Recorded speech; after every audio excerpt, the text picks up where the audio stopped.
नमस्कार।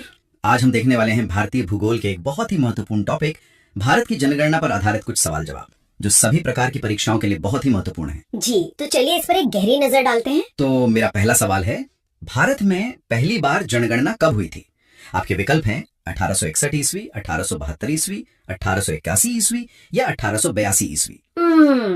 इसका सही उत्तर है 1872 ईस्वी। 1872। जी, वैसे ये जानना जरूरी है कि ये जनगणना पूरे ब्रिटिश भारत में एक साथ नहीं की गई थी, इसलिए इसे गैर समकालिक जनगणना भी कहते हैं। अच्छा, मतलब अलग अलग समय पर हुई थी। हाँ, इसका मुख्य उद्देश्य बस प्रशासन को बेहतर बनाने के लिए मतलब एक डेटा इकट्ठा करना था। तो फिर जो व्यवस्थित जनगणना है वो कब शुरू हुई? भारत में पहली व्यवस्थित और हम कह सकते हैं कि संपूर्ण जनगणना 1881 में हुई थी।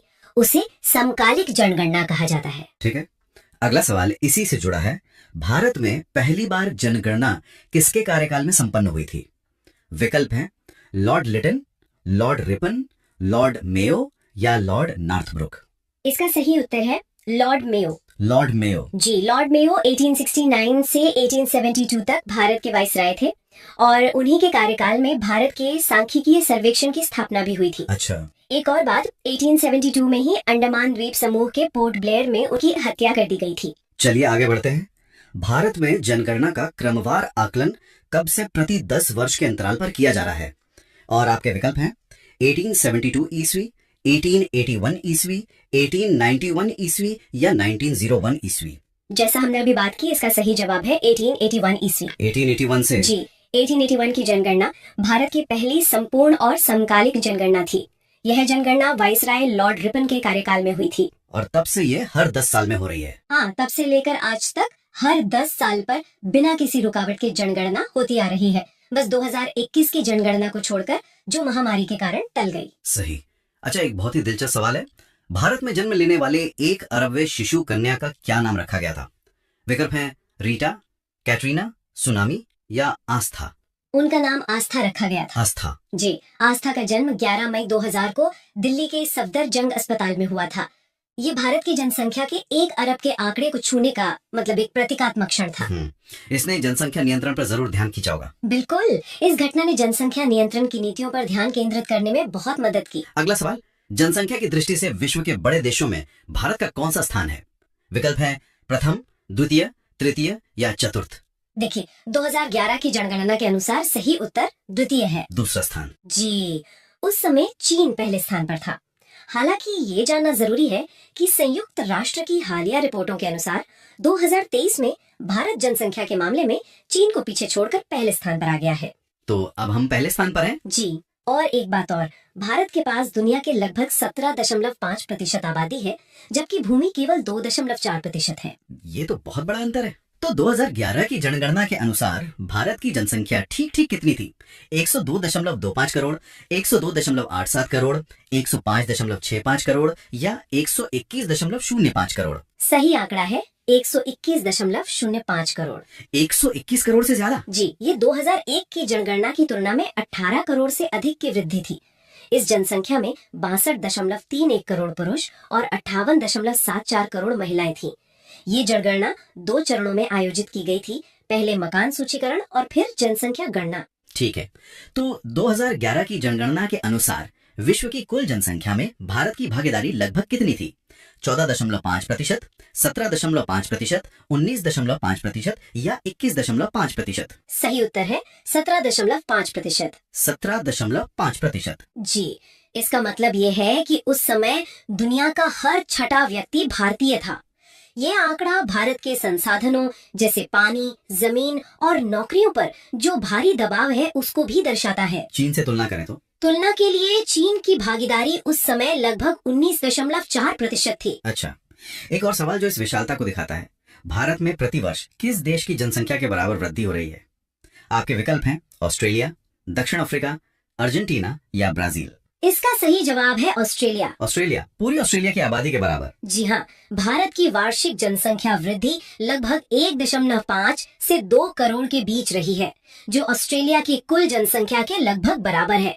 ये तुलना जनसंख्या वृद्धि की, आप कह सकते हैं, विशालता को समझने में मदद करती है। इससे तो सतत विकास के लक्ष्यों को पाना मुश्किल होता होगा। बिल्कुल, इस तीव्र वृद्धि के कारण सतत विकास लक्ष्यों को प्राप्त करना एक चुनौती बन जाता है। कि जनसंख्या के इतिहास में जनांकीय विभाजन वर्ष किसे कहा जाता है? 1921 ईस्वी, 1931 ईस्वी, 1941 ईस्वी या 1951 ईस्वी? सही उत्तर है 1921 ईस्वी। 1921। इसे द ग्रेट डिवाइड भी कहते हैं ना? जी बिल्कुल, the year of the great divide. 1921 से पहले भारत की जनसंख्या वृद्धि दर बहुत धीमी और अस्थिर थी। 1911-1921 के दशक में अकाल और स्पेनिश फ्लू जैसी महामारियों के कारण जनसंख्या में नकारात्मक वृद्धि हुई थी, -0.31%। इसके बाद जनसंख्या लगातार बढ़ी है। अच्छा, तो 2011 की जनगणना भारतीय जनगणना इतिहास की कौन सी जनगणना थी? 13वीं, 14वीं, 15वीं या 16वीं? यह 15वीं जनगणना थी। 15वीं? जी, यह गणना 1872 से शुरू हुई जनगणना की श्रृंखला में 15वीं थी और यह दुनिया के सबसे बड़े प्रशासनिक और सांख्यिकीय अभ्यासों में से एक थी। इसमें लगभग 27 लाख कर्मचारियों ने हिस्सा लिया था। 27 लाख बहुत बड़ी संख्या है। अच्छा, अगर आजादी के बाद से देखें तो 2011 की जनगणना स्वतंत्रता प्राप्ति के बाद की कौन सी जनगणना है? 5वीं, 6ठी, 7वीं या 8वीं? ये 7वीं जनगणना थी। 7वीं। जी, आजादी के बाद पहली जनगणना 1951 में हुई थी। इसके बाद 1961, 71, 81, 91 और 2001 में जनगणनाएं हुई। हर जनगणना एक तरह से देश की सामाजिक आर्थिक प्रगति का एक महत्वपूर्ण स्नैपशॉट हमें देती है। ये तो हम जानते हैं, लेकिन फिर भी पूछ लेते हैं, जनगणना कितने वर्ष में एक बार की जाती है? 15 वर्ष, प्रति वर्ष, 5 वर्ष या 10 वर्ष? सही उत्तर है 10 वर्ष। 10 साल। जी, इस प्रक्रिया को दशकीय जनगणना या डिसेनियल सेंसस कहा जाता है। भारतीय संविधान के अनुच्छेद 246 के तहत जनगणना संघ का विषय है और यह गृह मंत्रालय के अधीन भारत के महापंजीयक और जनगणना आयुक्त द्वारा आयोजित की जाती है। अब कुछ राज्यों पर ध्यान देते हैं। 2011 की जनगणना के अनुसार किस राज्य की आबादी अधिकतम थी? महाराष्ट्र, तमिलनाडु, उत्तर प्रदेश या केरल? उत्तर प्रदेश। उत्तर प्रदेश। जी, 2011 में उत्तर प्रदेश की जनसंख्या लगभग 20 करोड़ थी। अगर उत्तर प्रदेश एक अलग देश होता तो ये दुनिया का 5वां सबसे अधिक आबादी वाला देश होता। 5वां? जी, और इसी अधिक जनसंख्या के कारण उत्तर प्रदेश का भारत की राजनीति में बहुत महत्वपूर्ण स्थान है, जहां लोकसभा की सबसे अधिक 80 सीटें हैं। तो ये सबसे बड़ा राज्य हुआ। अब सबसे छोटा राज्य। जनसंख्या के आकार की दृष्टि से भारत का सबसे छोटा राज्य कौन सा है? सिक्किम, त्रिपुरा, अरुणाचल प्रदेश या मिजोरम? सबसे छोटा राज्य है सिक्किम। सिक्किम। जी, 2011 में सिक्किम की जनसंख्या लगभग 6.1 लाख थी। सिक्किम भारत का पहला पूर्ण जैविक राज्य भी है और कम जनसंख्या के बावजूद इसका सामरिक महत्व बहुत अधिक है, क्योंकि इसकी सीमाएं चीन, भूटान और नेपाल से लगती हैं। बिहार की बात करें तो 2011 की जनगणना के अनुसार बिहार का जनसंख्या की दृष्टि से भारतीय राज्यों में कौन सा स्थान है? प्रथम, द्वितीय, तृतीय या चतुर्थ? सही स्थान तृतीय है। तीसरा? हाँ, ओके। पहला स्थान उत्तर प्रदेश का और दूसरा महाराष्ट्र का था। बिहार भारत में सबसे अधिक जनसंख्या घनत्व वाले राज्यों में से एक है, जहां प्रति वर्ग किलोमीटर 1106 लोग रहते थे। बिहार की जनसंख्या 10 करोड़ से भी अधिक थी। ठीक है। 2011 की जनगणना के अनुसार उत्तर प्रदेश की जनसंख्या भारत की जनसंख्या की कितनी प्रतिशत है? 14.2, 15.5, 16.5 या 18.2? सही प्रतिशत है 16.50। 16.50। जी। इसका मतलब है कि 2011 में भारत में हर 6 में से एक व्यक्ति उत्तर प्रदेश में रहता था। ये आंकड़ा केंद्र सरकार से राज्य को मिलने वाले वित्तीय आवंटन और विकास योजनाओं को प्रभावित करता है और ये राज्य के संसाधनों पर भारी दबाव को भी दिखाता है। तो जनसंख्या की दृष्टि से भारत के 3 सबसे बड़े राज्यों का सही क्रम क्या है? उत्तर प्रदेश, महाराष्ट्र एवं बिहार, महाराष्ट्र पश्चिम बंगाल एवं उत्तर प्रदेश, उत्तर प्रदेश पश्चिम बंगाल एवं महाराष्ट्र या महाराष्ट्र उत्तर प्रदेश एवं बिहार? सही क्रम है उत्तर प्रदेश, महाराष्ट्र और फिर बिहार। उत्तर प्रदेश, महाराष्ट्र एवं बिहार। जी, इन 3 राज्यों की संयुक्त जनसंख्या 40 करोड़ से अधिक थी और यह जनसंख्या संयुक्त राज्य अमेरिका की कुल जनसंख्या से भी अधिक है। ये तो चौंकाने वाला है। हाँ, यह भारत के भीतर जनसांख्यिकीय असमानता को भी दर्शाता है। अब इसका उल्टा, जनसंख्या की दृष्टि से भारत के 3 सबसे छोटे राज्यों का सही क्रम क्या है? अरुणाचल प्रदेश, सिक्किम व मिजोरम, सिक्किम, मिजोरम व अरुणाचल प्रदेश, अरुणाचल प्रदेश, मिजोरम व सिक्किम या मिजोरम, सिक्किम व अरुणाचल प्रदेश? सही क्रम है सिक्किम, मिजोरम और अरुणाचल प्रदेश। सिक्किम, फिर मिजोरम और फिर अरुणाचल प्रदेश। जी, 2011 में सिक्किम की आबादी लगभग 6.1 लाख थी, मिजोरम की 10.9 लाख और अरुणाचल प्रदेश की 13.8 लाख थी। ये तीनों राज्य पूर्वोत्तर भारत में स्थित हैं और इनकी जनजातीय संस्कृति बहुत समृद्ध है और इन राज्यों का जनसंख्या घनत्व भी राष्ट्रीय औसत से बहुत कम है। ठीक है, अब केंद्र शासित प्रदेशों की बात करते हैं। जनसंख्या की दृष्टि से भारत का सबसे बड़ा केंद्र शासित प्रदेश कौन सा है? दिल्ली, चंडीगढ़, पुडुचेरी या लक्षद्वीप? सबसे बड़ा केंद्र शासित प्रदेश दिल्ली है। दिल्ली। जी, 2011 में दिल्ली की जनसंख्या 1.67 करोड़ से अधिक थी। दिल्ली भारत का राष्ट्रीय राजधानी क्षेत्र भी है और उच्च जनसंख्या घनत्व के कारण दिल्ली को प्रदूषण, यातायात और आवास जैसी चुनौतियों का सामना करना पड़ता है। और सबसे छोटा केंद्र शासित प्रदेश? दमन व दीव, दादरा नगर हवेली, अंडमान निकोबार या लक्षद्वीप? सही उत्तर है लक्षद्वीप। लक्षद्वीप। हाँ, 2011 में लक्षद्वीप की आबादी मात्र 64,000 के आसपास थी।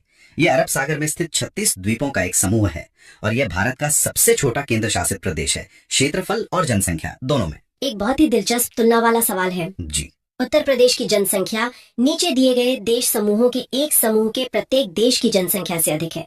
वो समूह कौन सा है?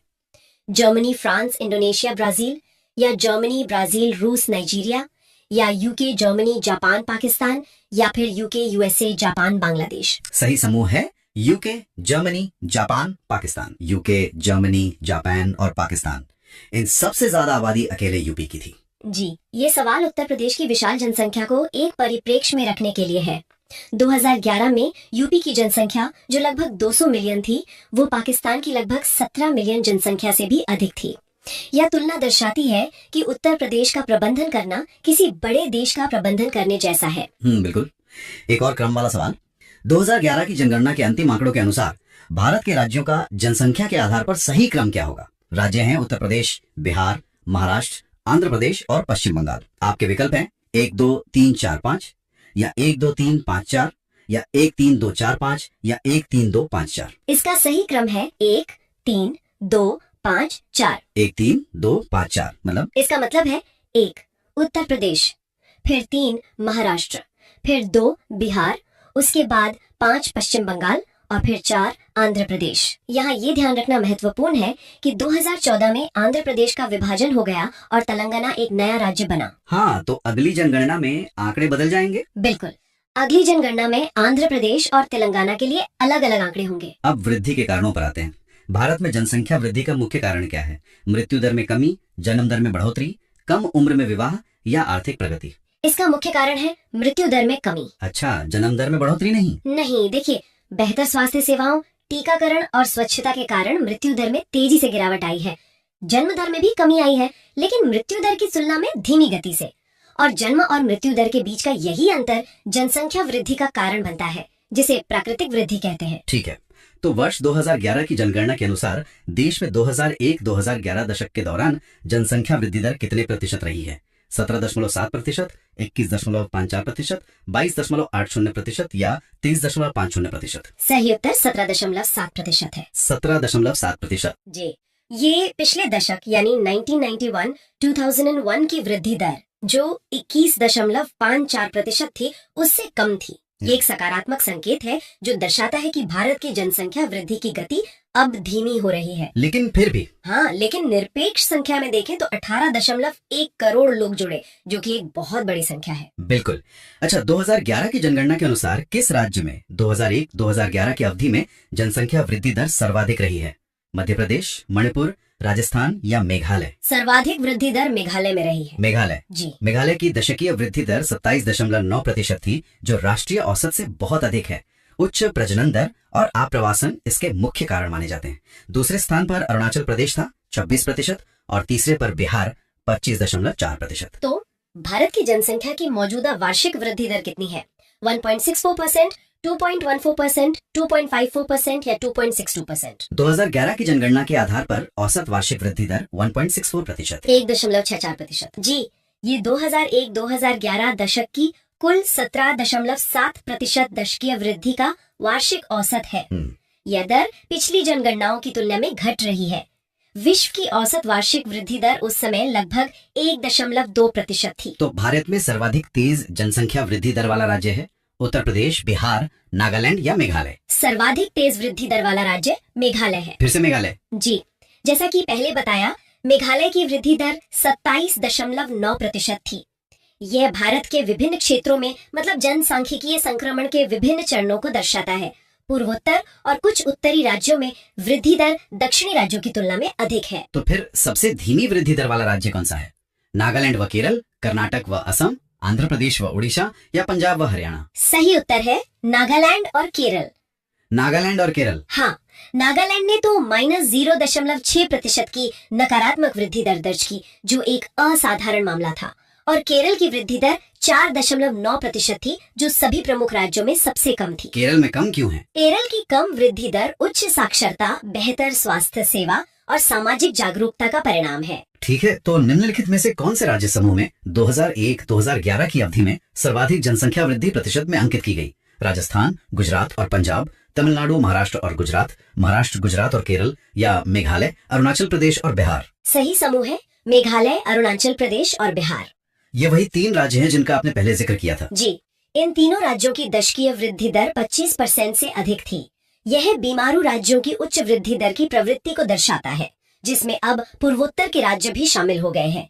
इन राज्यों में विकास और परिवार नियोजन पर अधिक ध्यान देने की आवश्यकता है। 2011 की जनगणना आंकड़ों के अनुसार निम्नलिखित में से किस राज्य की जनसंख्या वृद्धि दर सबसे कम है? गोवा, पश्चिम बंगाल, नागालैंड या केरल? सबसे कम वृद्धि दर नागालैंड की थी। नागालैंड की, जहां नकारात्मक वृद्धि हुई थी। जी, नागालैंड ने 0.58% की नकारात्मक दशकीय वृद्धि दर्ज की। यह भारत के किसी भी राज्य के लिए जनगणना के इतिहास में पहली बार था। इसके कारणों पर विशेषज्ञ बहस करते हैं, जिसमें पिछली जनगणना के आंकड़ों में संभावित ज्यादा गिनती और वर्तमान में बेहतर गणना शामिल है। ठीक है, तो नवीनतम जनगणना यानी 2011 के अनुसार भारत में जनसंख्या की औसत वार्षिक वृद्धि दर घट रही है, बढ़ रही है, तीव्र गति से बढ़ रही है या स्थिर हो गई है? सही जवाब है घट रही है। घट रही है। जी, भारत की जनसंख्या वृद्धि दर 1961 से 71 के दशक में अपने चरम पर थी। उसके बाद से दशकीय वृद्धि दर में लगातार गिरावट आ रही है। ये जनसंख्या स्थिरीकरण की दिशा में एक सकारात्मक प्रवृत्ति है। तो वर्तमान भारत में जन्म दर तथा मृत्यु दर से संबंधित निम्न में से कौन सा कथन सही है? जन्म दर उठ रही है तथा मृत्यु दर गिर रही है, जन्म दर गिर रही है तथा मृत्यु दर उठ रही है, जन्म दर तथा मृत्यु दर दोनों गिर रही है, या जन्म दर तथा मृत्यु दर दोनों उठ रही है? सही कथन है जन्म दर तथा मृत्यु दर दोनों गिर रही है। दोनों गिर रही है। जी, ये जनसांख्यिकीय संक्रमण के तीसरे चरण का संकेत है। स्वास्थ्य सेवाओं के कारण मृत्यु दर में तेजी से गिरावट आई है और शिक्षा, जागरूकता और परिवार नियोजन के साधनों की उपलब्धता के कारण जन्म दर भी घट रही है। भारत की उच्चतम जनसंख्या वृद्धि दर किस दशक में रही है? 1951 से 61 दशक में, 1961 से 71 दशक में, 1971 से 81 दशक में, या 1981-91 दशक में? सही उत्तर है 1961 से 71 के दशक में। 1961 से 71। जी, इस दशक में दशकीय वृद्धि दर 24.80% के शिखर पर पहुंच गई थी। इस अवधि को भारत में जनसंख्या विस्फोट की अवधि भी कहा जाता है। इसका मुख्य कारण मृत्यु दर में भारी गिरावट थी, जबकि जन्म दर उच्च बनी हुई थी। पिछले जनगणना दशक में भारतीय जनसंख्या की वार्षिक घातीय वृद्धि दर कितनी थी? 1.56%, 1.64%, 1.95% या 2.14%? ये 1.64% थी। 1.64%। जी, ये 2001-2011 दशक के लिए औसत वार्षिक वृद्धि दर को व्यक्त करने का एक और तरीका है। घातीय वृद्धि दर का उपयोग तब किया जाता है जब वृद्धि आधार जनसंख्या पर चक्रवृद्धि होती है।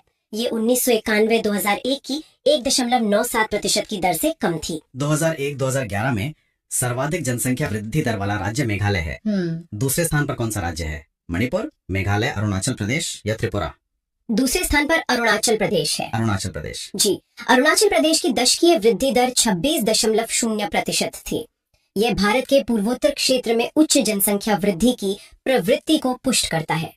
कम जनसंख्या घनत्व के बावजूद उच्च वृद्धि दर भविष्य में संसाधनों पर दबाव डाल सकती है। पिछली शताब्दी में भारत में जनसंख्या की विस्फोटक वृद्धि का सर्वाधिक महत्वपूर्ण कारण क्या था? जन्म दर में तीव्र वृद्धि, अवैध आप्रवास, मृत्यु दर में तीव्र ह्रास, या इनमें से कोई नहीं? सर्वाधिक महत्वपूर्ण कारण था मृत्यु दर में तीव्र ह्रास। मृत्यु दर में तीव्र कमी। जी, ह्रास का अर्थ है कमी। सार्वजनिक स्वास्थ्य, स्वच्छता और चिकित्सा में सुधार के कारण मृत्यु दर तेजी से गिरी, लेकिन जन्म दर ऊंची बनी रही, जिससे जनसंख्या में तेजी से वृद्धि हुई। ये दुनिया भर के विकासशील देशों में देखे जाने वाला एक क्लासिक जनसांख्यिकीय पैटर्न है। ठीक है, किसी क्षेत्र में जनसंख्या आधिक्य का तात्पर्य क्या है? जनसंख्या के घनत्व से, लोगों की निरपेक्ष जनसंख्या से, जनसंख्या एवं संसाधन विकास से, या जनसंख्या एवं विस्फोटक वृद्धि से? इसका तात्पर्य है जनसंख्या एवं संसाधन विकास से। जनसंख्या और संसाधन विकास से मतलब जनसंख्या आधिक्य या अति जनसंख्या का मतलब सिर्फ लोगों की संख्या नहीं है, बल्कि संसाधनों की उपलब्धता के सापेक्ष लोगों की संख्या है। एक क्षेत्र कम आबादी के साथ भी अति जनसंख्या वाला हो सकता है यदि उसके पास पर्याप्त संसाधन नहीं है। वहीं तकनीकी विकास संसाधनों की वहन क्षमता को बढ़ा सकता है। उत्तर प्रदेश में किस दशक में उच्चतम जनसंख्या वृद्धि हुई? 1951-61, 1961-71, 1971-81 या 1990? सही उत्तर है 1961-71। 1961-71 जो राष्ट्रीय प्रवृत्ति भी थी। वृद्धि का शिखर था। इस दशक में उत्तर प्रदेश की वृद्धि दर भी अपने उच्चतम स्तर पर थी। इसके बाद परिवार नियोजन कार्यक्रमों के प्रभाव से वृद्धि दर में गिरावट शुरू हुई। निम्नलिखित में कौन जनसंख्या वृद्धि का प्रमुख कारण नहीं है? गर्म जलवायु, निर्धनता, चिकित्सा सुविधा या अशिक्षा? इसमें से प्रमुख कारण नहीं है चिकित्सा सुविधा। चिकित्सा सुविधा, लेकिन बेहतर चिकित्सा से तो मृत्यु दर कम होती है। हाँ, लेकिन ये एक जटिल कारक है। बेहतर चिकित्सा सुविधाएं मृत्यु दर को कम करती हैं, जिससे जनसंख्या बढ़ती है, ये सच है।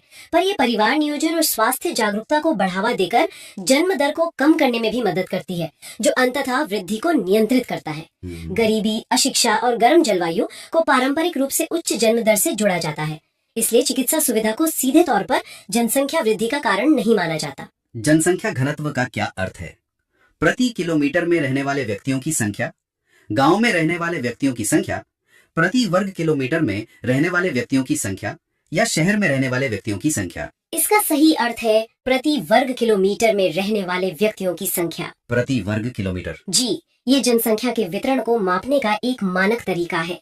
2011 की जनगणना के अनुसार भारत का जनसंख्या घनत्व 382 व्यक्ति प्रति वर्ग किलोमीटर था। राज्यों में बिहार का घनत्व सबसे अधिक था 1106 और अरुणाचल प्रदेश का सबसे कम सिर्फ 17। 2011 की जनगणना के अंतिम आंकड़ों के अनुसार भारत का औसत जनसंख्या घनत्व प्रति वर्ग किमी कितना है? आपके विकल्प हैं 267, 277, 325 या फिर 382। और इसका सही उत्तर है 382। जी, जनसंख्या घनत्व का मतलब होता है प्रति वर्ग किलोमीटर में रहने वाले लोगों की औसत संख्या। अच्छा। और 2011 में ये 382 थी। अगर इसकी तुलना हम 2001 से करें तो तब ये 325 व्यक्ति प्रति वर्ग किलोमीटर थी। यानी 10 साल में काफी बढ़ोतरी हुई। बिल्कुल। और अगर दुनिया के स्तर पर देखें तो बांग्लादेश जैसे कुछ देशों को छोड़कर भारत दुनिया के सबसे घनी आबादी वाले बड़े देशों में से एक है। अगला प्रश्न, 2011 की जनगणना के अनुसार भारत में निम्नलिखित राज्यों में से सबसे अधिक जनसंख्या घनत्व वाला राज्य कौन सा है? विकल्प हैं पश्चिम बंगाल, केरल, उत्तर प्रदेश, बिहार। और सही जवाब है बिहार। जी, 2011 में बिहार का जनसंख्या घनत्व 1106 व्यक्ति प्रति वर्ग किलोमीटर था, जो देश में सबसे ज्यादा था। 1106। हाँ। दूसरे स्थान पर पश्चिम बंगाल था, जिसका घनत्व 1028 था, और तीसरे पर केरल 860 के साथ। अच्छा, और एक दिलचस्प बात ये भी है ना, कि 2001 में पश्चिम बंगाल टॉप पर था। बिल्कुल सही। 2011 में बिहार ने पश्चिम बंगाल को पीछे छोड़ दिया। ठीक है, तो अब सबसे कम की बात करते हैं। 2011 की जनगणना के अंतिम आंकड़ों के अनुसार भारत का सबसे कम जनसंख्या घनत्व वाला राज्य है, और ऑप्शंस है मिजोरम, अरुणाचल प्रदेश, मणिपुर या त्रिपुरा। सही उत्तर है अरुणाचल प्रदेश। जी, अरुणाचल प्रदेश का जनसंख्या घनत्व जानकर तो मतलब हैरानी होती है। कितना है? सिर्फ 17 व्यक्ति प्रति वर्ग किलोमीटर। सिर्फ 17? हाँ। और अगर हम केंद्र शासित प्रदेशों की बात करें तो अंडमान और निकोबार द्वीप समूह का घनत्व सबसे कम था। चलिए वापस बिहार पर आते हैं। 2011 की जनगणना के अनुसार बिहार का जनसंख्या घनत्व कितना व्यक्ति प्रति वर्ग किमी है? विकल्प है 689, 819, 881, 1106। 1106। जी, ये आंकड़ा राष्ट्रीय औसत जो 382 है उससे लगभग 3 गुना ज्यादा है। 3 टाइम्स। हाँ। और अगर हम बिहार के अंदर भी देखें तो सबसे घने जिलों में शिवहर जैसे जिले आते हैं और सबसे कम घने में कैमूर। अच्छा। अब अगला सवाल, भारत के बीमारू राज्यों में सबसे घना आबाद राज्य है? बिहार, मध्य प्रदेश, राजस्थान, उत्तर प्रदेश। इसका सही उत्तर है बिहार। जी, बीमारू शब्द बिहार, मध्य प्रदेश, राजस्थान और उत्तर प्रदेश के लिए इस्तेमाल किया जाता था। और इन चारों राज्यों में जैसे हमने अभी देखा, बिहार का जनसंख्या घनत्व 1096 के साथ सबसे ज्यादा है। ठीक है, अब उत्तर प्रदेश की बात।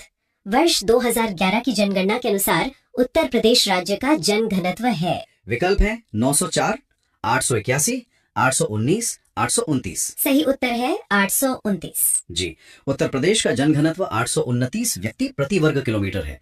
ये राष्ट्रीय औसत से तो काफी ज्यादा है। हाँ। लेकिन एक बात ध्यान देने वाली है कि जनसंख्या के मामले में यूपी भारत का सबसे बड़ा राज्य है, पर घनत्व के मामले में ये चौथे स्थान पर आता है। अगला प्रश्न, भारत में निम्नांकित महानगर या नगरों में से किसका जनसंख्या घनत्व सबसे कम है? मुंबई, कोलकाता, दिल्ली या फिर चेन्नई?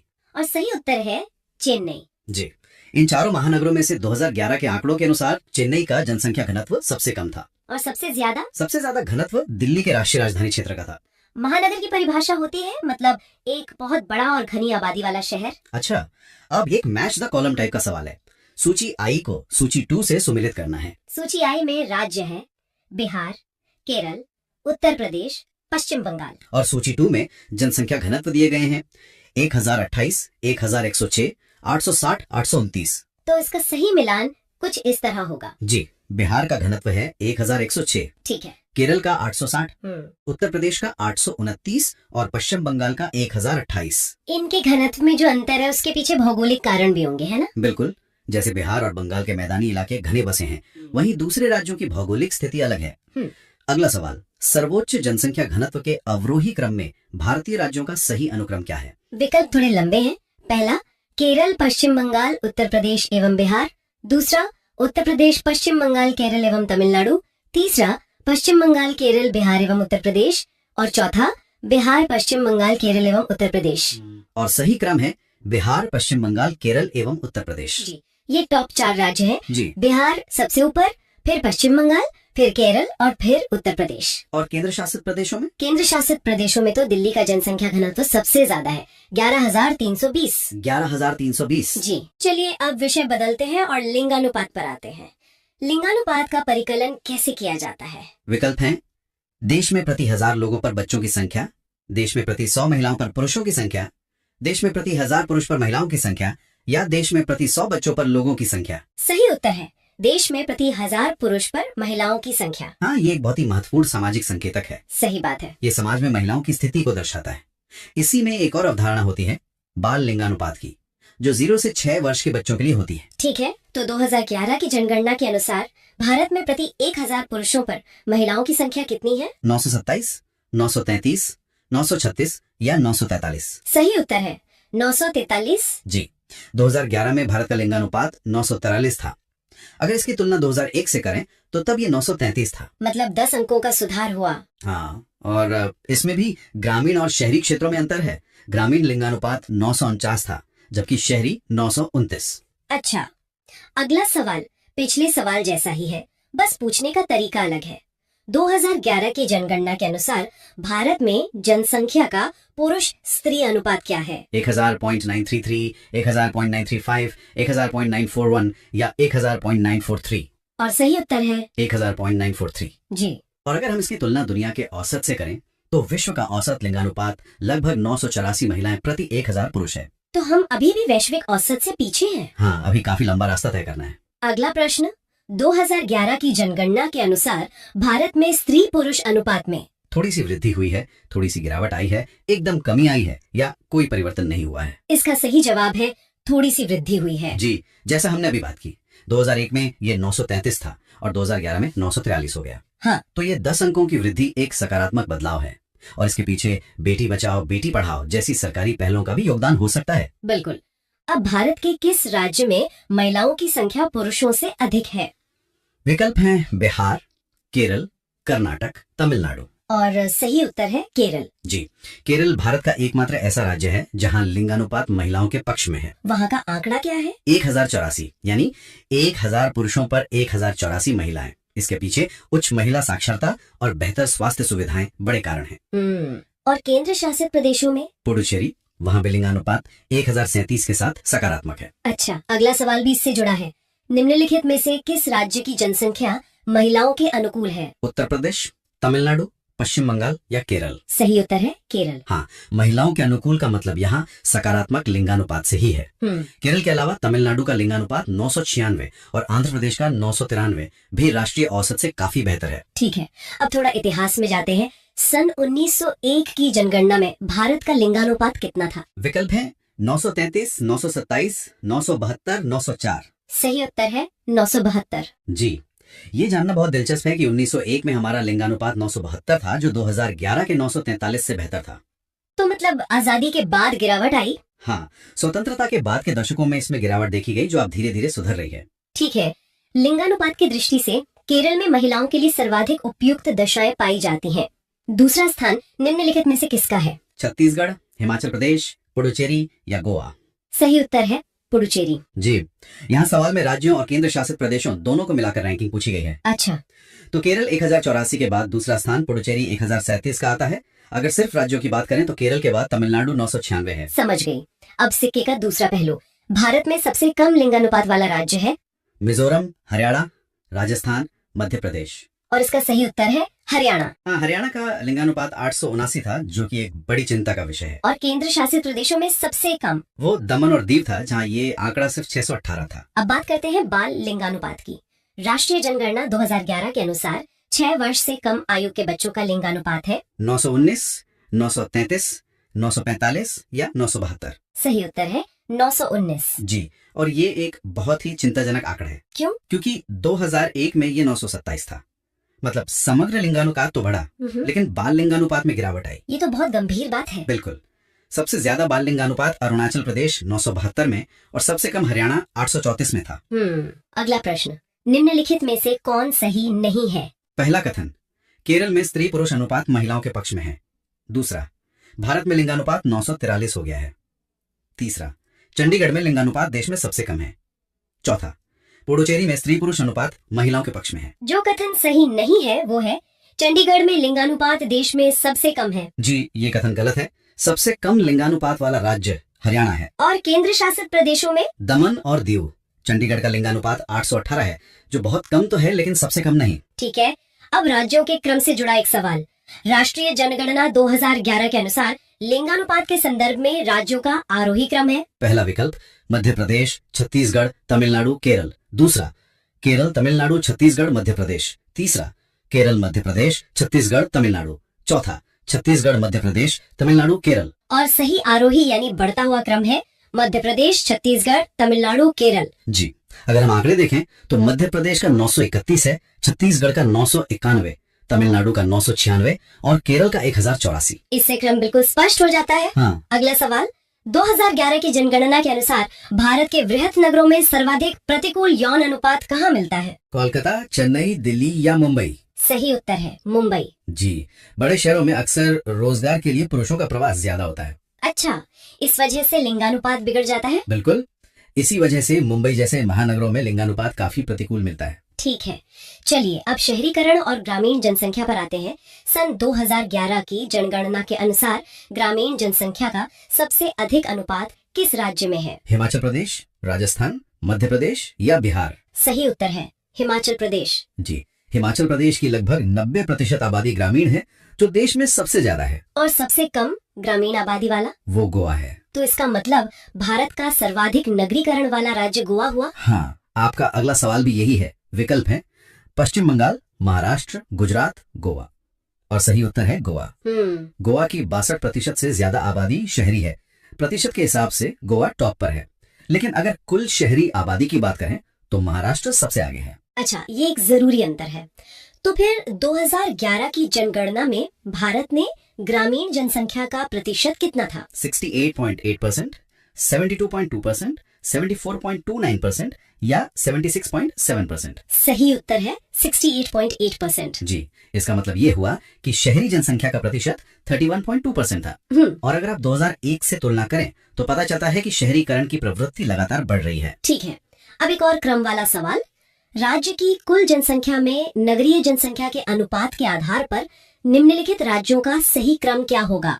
राज्य है मिजोरम, गोवा, महाराष्ट्र, तमिलनाडु, गुजरात। इसमें कोई विकल्प नहीं है, सीधा क्रम बताना है। हाँ। तो सही क्रम होगा सबसे पहले गोवा, फिर मिजोरम, उसके बाद तमिलनाडु, फिर महाराष्ट्र और आखिर में गुजरात। क्या आप इनका प्रतिशत बता सकते हैं? जरूर। गोवा 62.2%, मिजोरम 52.1%, तमिलनाडु 48.4%, महाराष्ट्र 45.2% और गुजरात 42.6%। ठीक है, अब 2011 की जनगणना के अनुसार 10 लाख से अधिक जनसंख्या वाले नगरों की संख्या कितनी है? 23, 29, 35 या 53? सही उत्तर है 53। जी, इन शहरों को मिलियन प्लस सिटी या मेट्रोपॉलिटन शहर कहते हैं। और ये संख्या तेजी से बढ़ रही है ना? बहुत तेजी से। 2001 में इनकी संख्या सिर्फ 35 थी। एक दशक में 18 नए शहर जुड़ गए। अगला सवाल, भारत के 3 सर्वाधिक नगरीकृत राज्यों का सही अवरोही क्रम है? विकल्प हैं गोवा, मिजोरम व तमिलनाडु। मिजोरम, गोवा, तमिलनाडु, महाराष्ट्र, गोवा, मिजोरम या महाराष्ट्र, गोवा, तमिलनाडु। सही क्रम है गोवा, मिजोरम व तमिलनाडु। जी, और यहाँ ये भी बताना जरूरी है कि केंद्र शासित प्रदेशों में दिल्ली 97.5% और चंडीगढ़ 97.25% के साथ लगभग पूरी तरह से शहरी हैं। अब इन विकल्पों में से बताइए, निम्नलिखित में से सबसे अधिक नगरीकृत राज्य कौन सा है? उत्तर प्रदेश, गुजरात, महाराष्ट्र, पश्चिम बंगाल। सही उत्तर है महाराष्ट्र। हाँ, यहाँ ये समझना जरूरी है कि सवाल दिए गए विकल्पों में से पूछ रहा है। सही। इन चारों में महाराष्ट्र 45.2% के साथ सबसे अधिक नगरीकृत है। वैसे पूरे भारत में गोवा टॉप पर है। ठीक है, अगला सवाल भी इसी से जुड़ा है। 2011 की जनगणना के अनुसार निम्नलिखित में सर्वाधिक नगरीय जनसंख्या का प्रतिशत किस राज्य में है? उत्तर प्रदेश, गोवा, तमिलनाडु, केरल। इसका सही उत्तर है गोवा। जी, ये सीधा सवाल है। गोवा का पर्यटन आधारित विकास और उसका छोटा आकार दोनों ही इसके उच्च शहरीकरण में योगदान करते हैं। और 2011 की जनगणना के अनुसार भारत की कुल जनसंख्या में नगरीय जनसंख्या का कितना प्रतिशत है? 31.8%, 30.8%, 32.2% या 31.2%। सही उत्तर है 31.2%। जी, और एक बहुत ही महत्वपूर्ण बात यह है कि 2011 में पहली बार ऐसा हुआ था क्या कि शहरी जनसंख्या में जो कुल वृद्धि हुई वो ग्रामीण जनसंख्या में हुई कुल वृद्धि से ज्यादा थी। ओह, ये तो भारत के शहरीकरण में एक बहुत बड़ा मोड़ है। बिल्कुल। तो नगरीकरण की दृष्टि से भारत है एक उच्च नगरीकृत देश, एक निम्न नगरीकृत देश, एक उच्च मध्यम नगरीकृत देश या एक मध्यम निम्न नगरीकृत देश। सही उत्तर है एक मध्यम निम्न नगरीकृत देश। हाँ, अगर हम इसकी तुलना चीन से करें जहां लगभग 60% शहरीकरण है, या विकसित देशों से जहां 80% से भी ज्यादा है, तो हम समझ सकते हैं कि हम इस श्रेणी में क्यों हैं। अगला सवाल, मेट्रोपॉलिटन नगर की जनसंख्या होती है 10 लाख से अधिक, 15 लाख से अधिक, 40 लाख से अधिक या 50 लाख से अधिक। सही उत्तर है 10 लाख से अधिक। जी, मुंबई, दिल्ली, कोलकाता, चेन्नई, बेंगलुरु, हैदराबाद, ये सभी भारत के कुछ प्रमुख मेट्रोपॉलिटन शहर हैं। और मेगालोपोलिस सामान्यतः कितनी जनसंख्या वाले नगर होते हैं? 45 लाख से अधिक, 50 लाख से अधिक, 55 लाख से अधिक या 60 लाख से अधिक। सही उत्तर है 50 लाख से अधिक। जी, मेगालोपोलिस की अवधारणा थोड़ी अलग है। ये अक्सर कई शहरों के आपस में मिल जाने से बनता है। जैसे भारत में मुंबई और दिल्ली को इस श्रेणी में रखा जा सकता है। अच्छा, अब भारतीय जनसंख्या आयोग द्वारा नगर की परिभाषा के लिए कुछ मानक निर्धारित हैं। पहला, 75% कार्यशील पुरुष गैर कृषि कार्यों में लगे हों। दूसरा, न्यूनतम जनसंख्या घनत्व 400 व्यक्ति प्रति वर्ग किलोमीटर हो। और तीसरा, उस स्थान की जनसंख्या 5000 से अधिक हो। तो इनमें से कौन कौन से मानक जरूरी हैं? पहला, दूसरा और तीसरा, पहला और तीसरा या दूसरा और तीसरा? सही उत्तर है पहला, दूसरा और तीसरा, यानी तीनों मानक आवश्यक हैं। जी, ये असल में जनगणना शहर यानी सेंसस टाउन की परिभाषा है। इसके अलावा वो शहर भी होते हैं जहाँ नगरपालिका या निगम होता है, उन्हें वैधानिक शहर कहते हैं, चाहे वो इन मानदंडों को पूरा करें या नहीं करें। ठीक है, अब बताइए मेट्रोपोलिस की संख्या 2001 से 2011 में हो गई 12 से 22, 13 से 23, 35 से 53 या 38 से 58। सही उत्तर है 35 से 53। जी, मतलब एक दशक में 18 नए मेट्रो शहर जुड़ गए। जैसे कौन से शहर? इसमें कोझिकोड, रायपुर जैसे कई नए शहर शामिल हुए। भारत की नगरीय जनसंख्या में सर्वाधिक योगदान है उत्तर प्रदेश, महाराष्ट्र, पश्चिम बंगाल या तमिलनाडु का। सही उत्तर है महाराष्ट्र। जी, कुल शहरी आबादी के मामले में महाराष्ट्र सबसे आगे है, जहां 5.08 करोड़ शहरी आबादी है। और महाराष्ट्र के बाद? उसके बाद उत्तर प्रदेश 4.44 करोड़ और फिर तमिलनाडु 3.49 करोड़ का स्थान है। ठीक है, अब एक और कथन वाला सवाल। नगरीकरण से संबंधित निम्नलिखित में से कौन सा कथन असत्य है? पहला, भारत में नगरीकरण सभी क्षेत्रों में समान रूप से हुआ है। दूसरा, भारत में नगरीय जनसंख्या का सांद्रण अपेक्षाकृत बड़े नगरों में हुआ है। तीसरा, कुछ अपवादों को छोड़कर भारत में नगरीकरण विकास दर सदा बढ़ती गई है। चौथा, भारत के नगरीय समस्या में रोजगार, आवास, प्रदूषण, ऊर्जा आदि मुख्य समस्याएं हैं। असत्य कथन है भारत में नगरीकरण सभी क्षेत्रों में समान रूप से हुआ है। जी, ये बिल्कुल गलत है। भारत में नगरीकरण बहुत असमान है। हाँ, ये हमने पहले भी देखा था। सर्वाधिक अनुसूचित जनजातीय आबादी संकेंद्रित है उत्तर प्रदेश, मध्य प्रदेश, झारखंड या छत्तीसगढ़ में। सही उत्तर है मध्य प्रदेश। जी, अगर हम कुल संख्या की बात करें तो मध्य प्रदेश में देश की सबसे अधिक जनजातीय आबादी रहती है। और मध्य प्रदेश के बाद? इसके बाद महाराष्ट्र और फिर उड़ीसा का स्थान आता है। ठीक है, और 2011 की जनगणना के अंतिम आंकड़ों के अनुसार निम्नलिखित में से किस राज्य में अनुसूचित जनजातियों के लोगों का प्रतिशत सबसे अधिक है? नागालैंड, मिजोरम, मणिपुर, त्रिपुरा। और सही उत्तर है मिजोरम। जी, यहाँ पर प्रतिशत और कुल संख्या के बीच का अंतर समझना बहुत जरूरी है। सही। मिजोरम की लगभग 94.4% आबादी अनुसूचित जनजाति है, जो देश में सबसे ज्यादा है। और केंद्र शासित प्रदेशों में लक्षद्वीप में ये प्रतिशत सर्वाधिक है, लगभग 94.8%। 2011 की जनगणना के अंतिम आंकड़ों के अनुसार किस राज्य में अनुसूचित जाति के लोगों का प्रतिशत सर्वाधिक है? और विकल्प है उत्तर प्रदेश, मध्य प्रदेश, केरल या पंजाब। जी, तो इसका सही उत्तर है पंजाब। पंजाब। ज्यादातर लोगों को लगता है कि उत्तर प्रदेश होगा। हाँ, और वो गलत भी नहीं है अगर हम कुल संख्या की बात करें। पहला अतिरिक्त तथ्य यही है कि हालांकि प्रतिशत पंजाब में सबसे ज्यादा है, लेकिन अनुसूचित जाति की सर्वाधिक जनसंख्या उत्तर प्रदेश में ही पाई जाती है। अच्छा, ये संख्या और प्रतिशत का खेल है। बिल्कुल। दूसरा तथ्य, पूरे भारत की कुल जनसंख्या में अनुसूचित जाति का योगदान 16.6% है। और तीसरा, पंजाब में अनुसूचित जाति का प्रतिशत 31.9% है, जो देश में सर्वाधिक है। ठीक है, तो इसी से जुड़ा हमारा अगला सवाल है, 2011 की जनगणना के अनुसार अनुसूचित जाति की सर्वाधिक जनसंख्या किस राज्य में पाई जाती है? विकल्प है उत्तर प्रदेश, बिहार, राजस्थान और पश्चिम बंगाल। हाँ, तो जैसा कि हमने अभी बात की, इसका सही जवाब है उत्तर प्रदेश। बिल्कुल। और यहाँ ध्यान रखने वाली बात यही है कि जनसंख्या के मामले में उत्तर प्रदेश पहले स्थान पर है, लेकिन प्रतिशत के मामले में पंजाब। एक और फैक्ट ये है कि उत्तर प्रदेश भारत का सबसे अधिक जनसंख्या वाला राज्य भी है, जहाँ लगभग 20 करोड़ लोग रहते हैं। जी। और इसके विपरीत अगर हम अनुसूचित जनजाति की बात करें तो उनकी सर्वाधिक जनसंख्या मध्य प्रदेश में है। अच्छा, तो अनुसूचित जनजाति के लिए मध्य प्रदेश। चलिए इसी पर अगला सवाल लेते हैं। किस राज्य में अनुसूचित जनजाति की जनसंख्या सर्वाधिक है? और विकल्प हैं केरल, महाराष्ट्र, बिहार और मध्य प्रदेश। जी, इसका सही जवाब है मध्य प्रदेश। ठीक है, लेकिन यहाँ भी एक पेंच है। जबकि सबसे ज्यादा जनसंख्या मध्य प्रदेश में है, कुल जनसंख्या में अनुसूचित जनजातियों का उच्चतम अनुपात लक्षद्वीप में है। ओह, लक्षद्वीप में, ये तो काफी दिलचस्प है। और भारत की कुल जनसंख्या में अनुसूचित जनजातीय आबादी का योगदान 8.6% है। एक और बात, कुछ राज्य और केंद्र शासित प्रदेश जैसे दिल्ली और हरियाणा में कोई अभिज्ञात जनजातीय समुदाय नहीं है। ठीक है, तो वापस अनुसूचित जाति पर आते हैं प्रतिशत के लिहाज से। कुल जनसंख्या में अनुसूचित जातियों का उच्चतम अनुपात किस राज्य में है? विकल्प उत्तर प्रदेश, बिहार, मिजोरम, पंजाब। जैसा कि हमने पहले ही सवाल में चर्चा की थी, इसका जवाब है पंजाब। हाँ, ये प्रतिशत वाला सवाल है। जी, ये सवाल प्रतिशत के बारे में है, जहाँ पंजाब सबसे आगे है। अगर सवाल सबसे बड़ी संख्या का होता तो जवाब उत्तर प्रदेश होता। सही। और पूरे देश में अनुसूचित जातियों का जो औसत अनुपात है वो 16.6% है। चलिए, अब यही सवाल अनुसूचित जनजाति के लिए।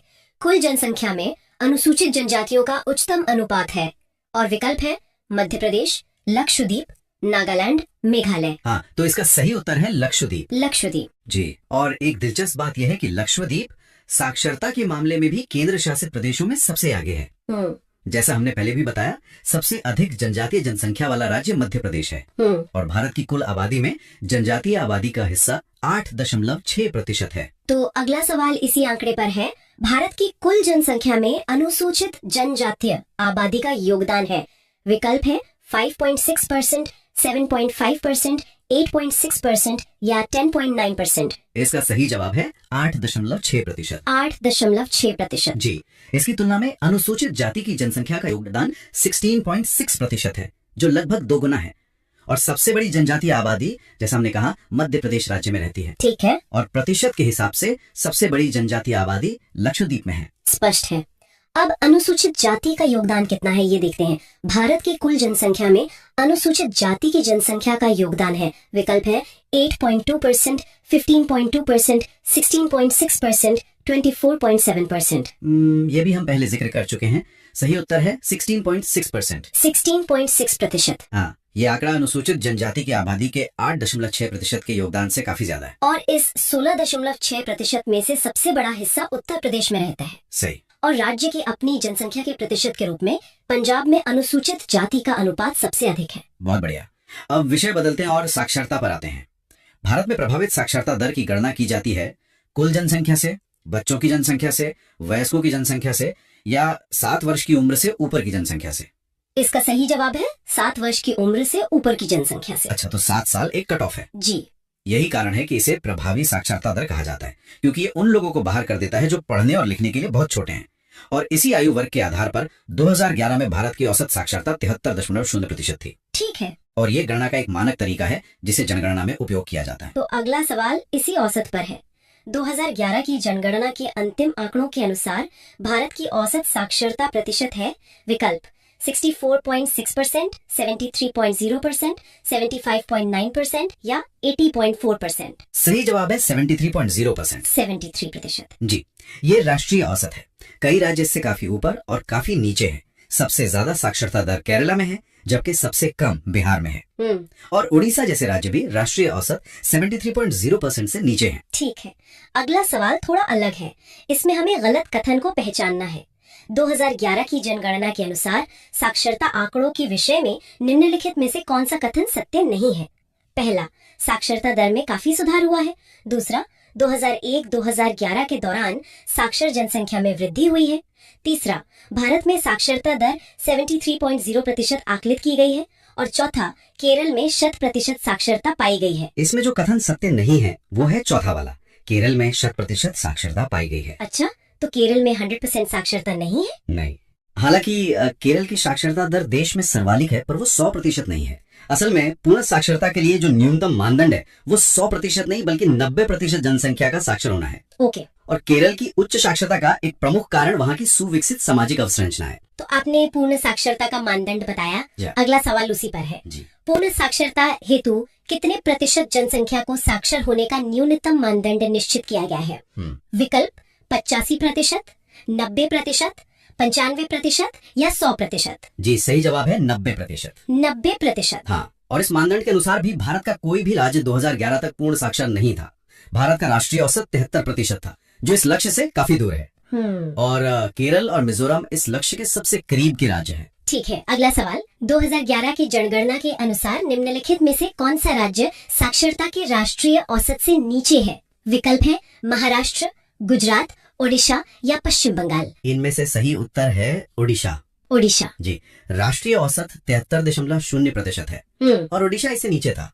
वैसे देश में सबसे कम साक्षरता दर बिहार में है। सही। और बिहार में महिलाओं की साक्षरता दर भी देश में सबसे कम है। तो अब सबसे कम साक्षरता वाले राज्य पर ही सवाल है। 2011 में देश के निम्नलिखित राज्यों में से किस में साक्षरता दर सबसे कम थी? विकल्प है ओडिशा, बिहार, झारखंड, छत्तीसगढ़। इसका जवाब है बिहार। बिहार। जी, बिहार की साक्षरता दर 2011 में 61.8% थी, जो राष्ट्रीय औसत 73.0% से काफी कम है। बिहार में महिला साक्षरता की दर और भी कम, केवल 51.5% थी। इसलिए बिहार को भारत का सर्वाधिक निरक्षरता वाला राज्य भी कहा जाता है। ठीक है, अब इसका उल्टा सवाल, मतलब सर्वाधिक साक्षरता वाला राज्य। 2011 की जनगणना की रिपोर्ट के अनुसार किस राज्य में साक्षरता की दर सर्वाधिक है? और हमारे विकल्प है मिजोरम, गोवा, महाराष्ट्र, केरल। इसका सही जवाब है केरल। जी, और केरल के बाद दूसरा सर्वाधिक साक्षर राज्य मिजोरम है। केरल में महिलाओं की साक्षरता दर भी देश में सबसे ऊंची है। और जैसा पहले बताया, केरल की उच्च साक्षरता का कारण वहाँ के सुविकसित सामाजिक अवसंरचना को माना जाता है। ठीक है, अब महिला साक्षरता पर आते हैं। 2011 की जनगणना के अनुसार किस राज्य में महिलाओं में साक्षरता दर सबसे कम है? विकल्प बिहार, राजस्थान, उड़ीसा या सिक्किम। इसका भी जवाब है बिहार। बिहार। जी, 2011 की जनगणना के अनुसार बिहार में महिला साक्षरता दर मात्र 51.5% थी। बिहार की कुल साक्षरता दर भी देश में सबसे कम है। और इसके ठीक विपरीत केरल में महिलाओं की साक्षरता दर देश में सबसे अधिक है। अब केंद्र शासित प्रदेशों की बात करते हैं। 2011 की जनगणना के अनुसार किस केंद्र शासित प्रदेश में साक्षरता प्रतिशत अधिकतम है? विकल्प है दिल्ली, चंडीगढ़, पुदुचेरी, लक्षद्वीप। यहाँ सही जवाब है लक्षद्वीप। लक्षद्वीप। जी, ये वही है जहाँ जनजातीय अनुपात भी सबसे ज्यादा है। बिल्कुल। ये एक दिलचस्प बात है कि लक्षद्वीप में अनुसूचित जनजातियों का अनुपात भी देश में सबसे अधिक है। अगर हम राज्यों की बात करें तो केरल में साक्षरता प्रतिशत अधिकतम है। ये दिखाता है कि साक्षरता और सामाजिक विकास का एक गहरा संबंध है। अगला सवाल फिर से महिला साक्षरता पर है, लेकिन इस बार सबसे ऊंची दर के बारे में। 2011 की जनगणना के अनुसार किस राज्य में महिलाओं की साक्षरता दर सबसे ऊंची है? तमिलनाडु, केरल, मिजोरम या पश्चिम बंगाल। इसका जवाब है केरल। केरल। जी, केरल की समग्र साक्षरता दर भी देश में सर्वोच्च है और दूसरा सर्वाधिक साक्षर राज्य मिजोरम है। सही। और सबसे कम महिला साक्षरता दर वाला राज्य बिहार है। ठीक है, अब बिहार की साक्षरता दर के आंकड़े पर एक सीधा सवाल। बिहार में साक्षरता की वर्तमान स्थिति है 47.00%, 54.16%, 60.32% या 61.8%। इसका सही उत्तर है 61.8%। ये 2011 के आंकड़ों के अनुसार है। 61.8% जी। यह दर भारत के सभी राज्यों में सबसे कम है और बिहार में महिला साक्षरता दर इससे भी कम, केवल 51.5% है, जबकि भारत का राष्ट्रीय साक्षरता औसत 73.0% है। तो अगला सवाल है कि भारत में सर्वाधिक निरक्षरता वाला राज्य कौन सा है? विकल्प है बिहार, झारखंड, जम्मू कश्मीर, अरुणाचल प्रदेश। इसका सही जवाब है बिहार। बिहार जी, सबसे कम साक्षरता दर का मतलब ही सर्वाधिक निरक्षरता है। बिहार की साक्षरता दर जैसा हमने कहा 61.8% है। ठीक है। और एक अतिरिक्त जानकारी, बिहार जनसंख्या घनत्व के मामले में भी राज्यों में पहले स्थान पर है। अच्छा, अब केरल की उच्च साक्षरता के कारण पर एक सवाल है। केरल राज्य के उच्च साक्षरता का कारण है सुदृढ़ अर्थव्यवस्था, पिछड़ी जातियों की अनुपस्थिति, सुविकसित सामाजिक अवसंरचना या उच्च नगरीकृत समाज। इसका सबसे सटीक कारण है सुविकसित सामाजिक अवसंरचना। सुविकसित सामाजिक अवसंरचना। हाँ, इस अवसंरचना में स्कूल, कॉलेज और स्वास्थ्य सेवाओं तक बेहतर पहुंच शामिल है और इसी वजह से केरल में न केवल समग्र साक्षरता बल्कि महिला साक्षरता भी देश में सर्वोच्च है। सही। और केरल और मिजोरम भारत के 2 सर्वाधिक साक्षर राज्य हैं। चलिए अगला सवाल इसी पर है। भारत के 2 सर्वाधिक साक्षर राज्य हैं महाराष्ट्र एवं पश्चिम बंगाल, तमिलनाडु एवं पंजाब, गुजरात एवं कर्नाटक या मिजोरम एवं केरल। इसका सही उत्तर है मिजोरम एवं केरल। मिजोरम और केरल। जी, इनमें केरल पहले स्थान पर और मिजोरम दूसरे स्थान पर है। मिजोरम में एक और तथ्य, ईसाई जनसंख्या का प्रतिशत भी देश में सर्वाधिक है। अच्छा। और सबसे कम साक्षर राज्य बिहार है। ठीक है। साक्षरता पर एक आखिरी सवाल। 2011 की जनगणना में साक्षरता ज्ञात करने हेतु किस आयु वर्ग के लोगों को सम्मिलित किया जाता है? 5 वर्ष या उससे अधिक आयु, 6 वर्ष या उससे अधिक आयु, 7 वर्ष या उससे अधिक आयु या 8 वर्ष या उससे अधिक आयु? इसका सही जवाब है 7 वर्ष या उससे अधिक आयु। 7 वर्ष या उससे अधिक, ये हम पहले भी डिस्कस कर चुके हैं। जी, यह एक मानक परिभाषा है ताकि आंकड़ों की तुलना की जा सके। 7 वर्ष से कम आयु के बच्चों को स्वाभाविक रूप से निरक्षर माना जाता है। और इसी आधार पर भारत की प्रभावी साक्षरता दर 73.0% है। चलिए अब जनसंख्या और जनसांख्यिकी से जुड़े कुछ सवालों पर आते हैं। जनसंख्या वृद्धि पर अंकुश के लिए देवी रूपक योजना किस राज्य में चलाई जा रही है? विकल्प हैं छत्तीसगढ़, झारखंड, उत्तराखंड, हरियाणा। ये योजना हरियाणा में चलाई जा रही है। हरियाणा? जी, और हरियाणा उन राज्यों में से है जहाँ कोई अभिज्ञात जनजातीय समुदाय नहीं है। यह योजना भारत की जनसंख्या चुनौती को दर्शाती है, जो उच्च जन्म दर, निम्न मृत्यु दर के चरण में है। हरियाणा जनसंख्या घनत्व के मामले में भी देश के अग्रणी राज्यों में से है। ठीक है, अगला सवाल धार्मिक जनसंख्या पर है। भारत के किस राज्य में ईसाई जनसंख्या का प्रतिशत सर्वाधिक है? गोवा, मिजोरम, केरल या मणिपुर? इसका सही उत्तर है मिजोरम। मिजोरम। जी, और मिजोरम साक्षरता के मामले में भी देश में दूसरे स्थान पर है। यह दिखाता है कि भारत में धार्मिक और भाषाई विविधता कितनी व्यापक है। सही बात है। विकल्पों में दिए गए अन्य राज्यों जैसे गोवा और केरल में भी ईसाई आबादी का एक महत्वपूर्ण हिस्सा है, लेकिन प्रतिशत मिजोरम में सबसे ज्यादा है। ठीक है, अगला सवाल है जनांकीय संक्रमण मॉडल पर।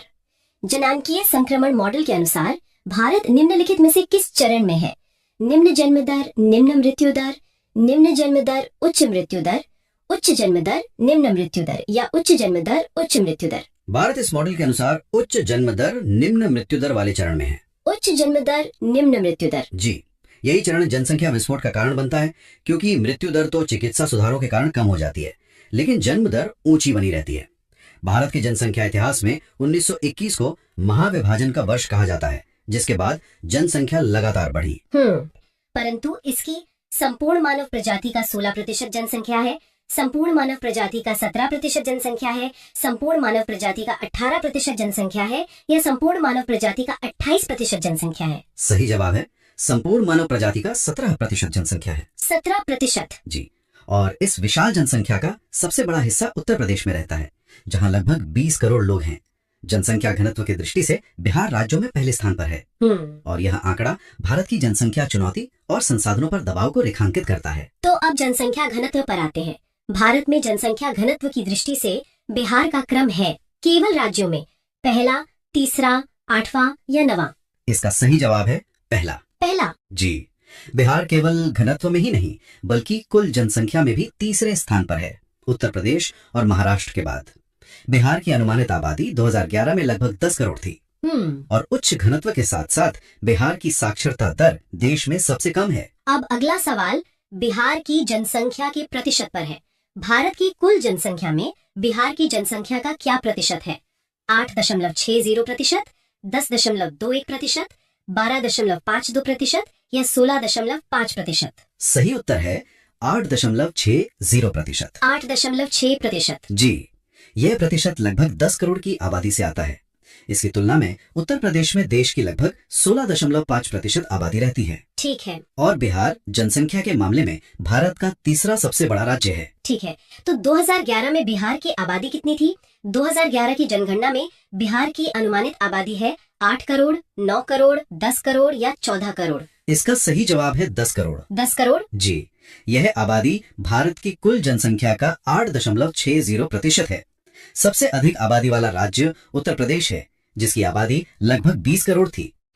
और बिहार, उत्तर प्रदेश और महाराष्ट्र के बाद तीसरा सबसे अधिक आबादी वाला राज्य है। अब बिहार में महिला साक्षरता की दर पर एक सवाल। 2011 की जनगणना के अनुसार बिहार में महिला साक्षरता की दर क्या है? 47.0%, 51.5%, 53.2% या 61.8%? इसका सही उत्तर है 51.5%। 51.5%, जो कि बहुत कम है। जी, ये भारत के सभी राज्यों में सबसे कम महिला साक्षरता दर थी। बिहार की कुल साक्षरता दर 61.8% थी, जो भी देश में सबसे कम है। सही। इसकी तुलना में केरल में महिला साक्षरता दर देश में सर्वाधिक है। ठीक है, अब देश के सर्वाधिक जनसंख्या वाले राज्य पर एक प्रश्न। जनगणना 2011 के अनुसार देश में सर्वाधिक जनसंख्या वाला राज्य कौन सा है, जहां लगभग 20 करोड़ लोग रहते हैं? विकल्प: उत्तर प्रदेश, मध्य प्रदेश, महाराष्ट्र, पश्चिम बंगाल। इसका सही जवाब है उत्तर प्रदेश। उत्तर प्रदेश। जी, दूसरा सर्वाधिक आबादी वाला राज्य महाराष्ट्र है और तीसरा सर्वाधिक आबादी वाला राज्य बिहार है।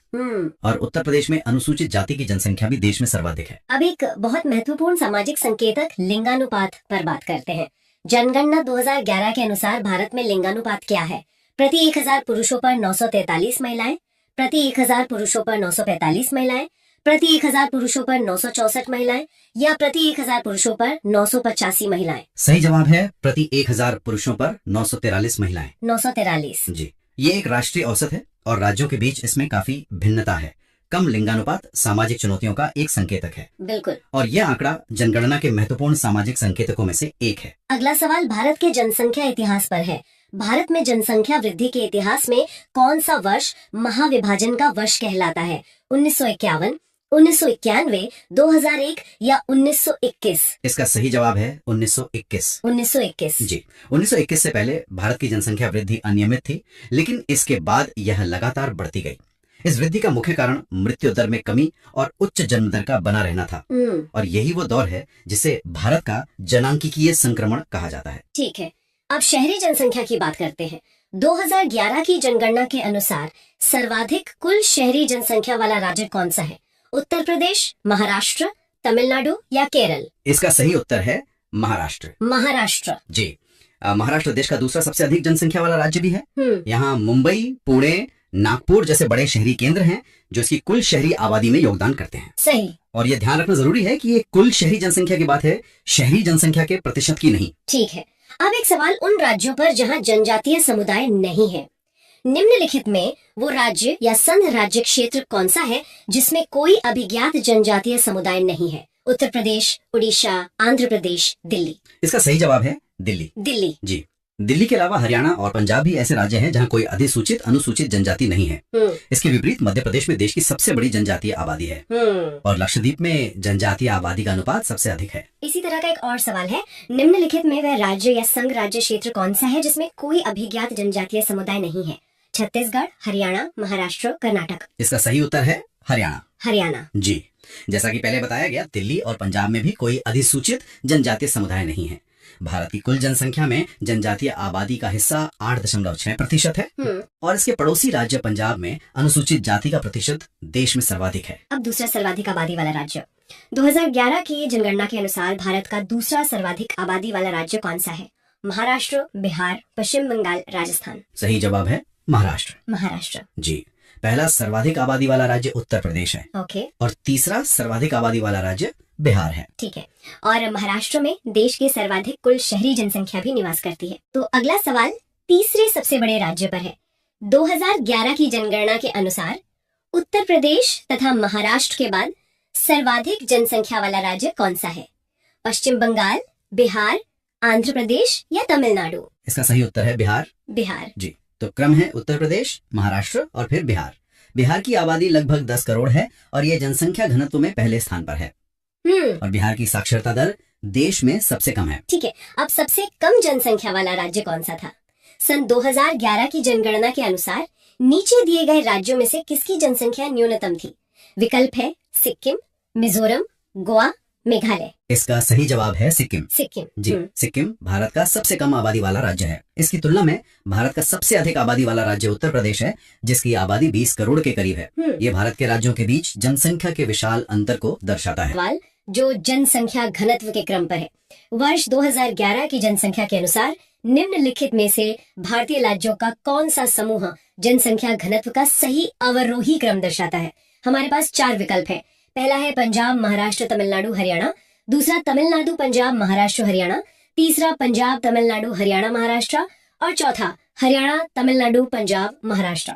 जी, इसमें जो सही अवरोही क्रम है वो है चौथा विकल्प, हरियाणा, तमिलनाडु, पंजाब और फिर महाराष्ट्र। हरियाणा, तमिलनाडु, पंजाब, महाराष्ट्र। जी, और ये ध्यान रखना महत्वपूर्ण है कि ये केवल दिए गए विकल्पों में से क्रम है। भारत में सबसे अधिक जनसंख्या घनत्व वाला राज्य बिहार है। जनसंख्या घनत्व का मतलब प्रति वर्ग किलोमीटर में रहने वाले लोगों की संख्या है। सही। और एक राज्य की कुल जनसंख्या अधिक हो सकती है, जैसे महाराष्ट्र की है, लेकिन उसका क्षेत्रफल बड़ा होने के कारण घनत्व कम हो सकता है। भारत के जो संघ राज्य क्षेत्र हैं, उनमें सबसे ज्यादा नगरीकृत मतलब सबसे ज्यादा अर्बनाइज्ड कौन सा है? विकल्प है चंडीगढ़, दिल्ली, पुडुचेरी और लक्षद्वीप। ये तो दिलचस्प सवाल है। मुझे लगता है इसका जवाब दिल्ली होना चाहिए। एकदम सही, सही उत्तर दिल्ली ही है। और देखिए, इसके पीछे के जो आंकड़े हैं वो काफी चौंकाने वाले हैं। अच्छा? हाँ, 2011 की जनगणना को देखें तो दिल्ली की लगभग 97.5% आबादी शहरी है। 97.5%? मतलब लगभग पूरी की पूरी दिल्ली ही शहरी है। बिल्कुल, और दिल्ली के ठीक बाद चंडीगढ़ का नंबर आता है। वैसे अगर राज्यों की बात करें तो गोवा सबसे ज्यादा नगरीकृत राज्य है और हिमाचल प्रदेश सबसे कम। ठीक है, तो अगला सवाल लेते हैं। भारत के राज्यों में से किस एक का जनसंख्या घनत्व मतलब पॉपुलेशन डेंसिटी सबसे कम है? हिमाचल प्रदेश, मेघालय, अरुणाचल प्रदेश या सिक्किम? इसका जवाब है अरुणाचल प्रदेश। अरुणाचल प्रदेश। और वहाँ घनत्व कितना कम है? बहुत ज्यादा कम। 2011 की जनगणना के हिसाब से अरुणाचल प्रदेश में प्रति वर्ग किलोमीटर सिर्फ 17 लोग रहते हैं। सिर्फ 17? हाँ, सिर्फ 17, जबकि पूरे देश का औसत 382 व्यक्ति प्रति वर्ग किलोमीटर है। और सोचिए, सबसे ज्यादा घनत्व वाला राज्य बिहार है, जहाँ यह आंकड़ा 1106 है। जमीन आसमान का फर्क है, बिल्कुल। अच्छा, एक और सवाल है। ये 4 शहर हैं, लुधियाना, कोची, सूरत और नागपुर। इनमें से कौन कौन से शहर 10 लाख से ऊपर की जनसंख्या वाले हैं? तो ये चारों ही शहर 10 लाख से ऊपर की जनसंख्या वाले हैं। चारों? हाँ, ये सभी। 2011 की जनगणना में भारत में मिलियन प्लस शहर मतलब 10 लाख से ज्यादा आबादी वाले शहर कुल 53 थे। 53? और इनमें सबसे ज्यादा शहर किन राज्यों में थे? सबसे ज्यादा 10 लाख ही नगर उत्तर प्रदेश और केरल में थे, दोनों में 7-7। चलिए अब उस राज्य की बात करते हैं जहां ग्रामीण जनसंख्या का प्रतिशत सबसे ज्यादा है। विकल्प है हिमाचल प्रदेश, बिहार, उड़ीसा या उत्तर प्रदेश। इसका सही जवाब हिमाचल प्रदेश है। हिमाचल प्रदेश। हमने अभी बात की थी कि वो सबसे कम नगरीकृत है। बिल्कुल, हिमाचल प्रदेश की लगभग 90% जनसंख्या गांव में रहती है। इसके बाद बिहार और असम का नंबर आता है। और इसका उल्टा देखें तो गोवा में ग्रामीण जनसंख्या का प्रतिशत सबसे कम है। अब एक सवाल उम्र को लेकर। भारत की आज की आबादी में 60 साल से ज्यादा उम्र वाले लोगों का प्रतिशत लगभग कितना है? 14-15%, 11-12%, 9-10% या 7-8%? इसका सही उत्तर है 7 से 8%। 7 से 8%। हाँ, हालांकि ये आंकड़ा 2011 की जनगणना के आसपास का है। अब तो ये प्रतिशत बढ़कर 10% से भी ज्यादा हो गया। अच्छा। और देखिए, आबादी में बुजुर्गों का बढ़ता प्रतिशत एक तरह से अच्छी स्वास्थ्य सेवाओं और जीवन प्रत्याशा में वृद्धि का संकेत भी है, पर फिर भी भारत को युवा देश ही कहते हैं। अब एक नीति से जुड़ा सवाल। भारत की राष्ट्रीय जनसंख्या नीति 2000 के अनुसार किस साल तक जनसंख्या स्थिरता मतलब पॉपुलेशन स्टेबलाइजेशन हासिल करने का हमारा लंबा लक्ष्य था? 2025, 2035, 2045 या 2055? इसका उत्तर है 2045। 2045। हाँ, लेकिन ये जानना जरूरी है कि इस लक्ष्य को अब बदल दिया गया है। इसे संशोधित करके 2070 कर दिया गया है। ओहो, मतलब 25 साल और आगे। जी, जनसंख्या स्थिरता का मतलब होता है जब जन्म दर और मृत्यु दर लगभग बराबर हो जाएं। इस नीति का एक बड़ा मकसद टोटल फर्टिलिटी रेट यानी TFR को 2.1 के लेवल पर लाना था। ठीक है, अगला सवाल। 2011 की जनगणना के आंकड़ों के आधार पर इनमें से किसकी जनसंख्या सबसे कम है? चंडीगढ़, मिजोरम, पुडुचेरी या सिक्किम? इसका सही जवाब है सिक्किम। सिक्किम। हाँ, 2011 में सिक्किम की जनसंख्या सिर्फ 6.1 लाख के करीब थी। ये भारत का सबसे कम आबादी वाला राज्य है। और केंद्र शासित प्रदेशों में? उनमें लक्षद्वीप की जनसंख्या सबसे कम है और सबसे ज्यादा तो उत्तर प्रदेश की है ही। अब साक्षरता की बात करते हैं। 2001 से 2011 के बीच साक्षरता में वृद्धि दर कितनी रही? 8.2%, 12.6%, 14.3% या 15.5%? इसका उत्तर है 8.2%। 8.2%। जी। 2001 में भारत की साक्षरता दर थी 64.8%, जो 2011 में बढ़कर लगभग 73 या 74% हो गई। और इसमें पुरुषों और महिलाओं की साक्षरता में कितना अंतर था? काफी अंतर था। 2011 में पुरुषों की साक्षरता दर करीबन 81% थी और महिलाओं की सिर्फ 64.6%। केरल हमेशा की तरह सबसे साक्षर राज्य रहा और बिहार सबसे कम। अब वापस उत्तर प्रदेश पर आते हैं। जनगणना 2011 के अनुसार उत्तर प्रदेश में 10 लाखी नगरों की संख्या कितनी है? 5, 7, 10 या 11? इसका सही उत्तर है 7। 7? हाँ, जैसा हमने पहले भी बात की, उत्तर प्रदेश और केरल दोनों राज्यों में 7-7 10 लाखी नगर थे 2011 में। और यूपी में कौन कौन से शहर हैं ये? इनमें कानपुर, लखनऊ, गाजियाबाद, आगरा, वाराणसी, मेरठ और इलाहाबाद, जिसे आप प्रयागराज कहते हैं, ये सब शामिल हैं। ठीक है।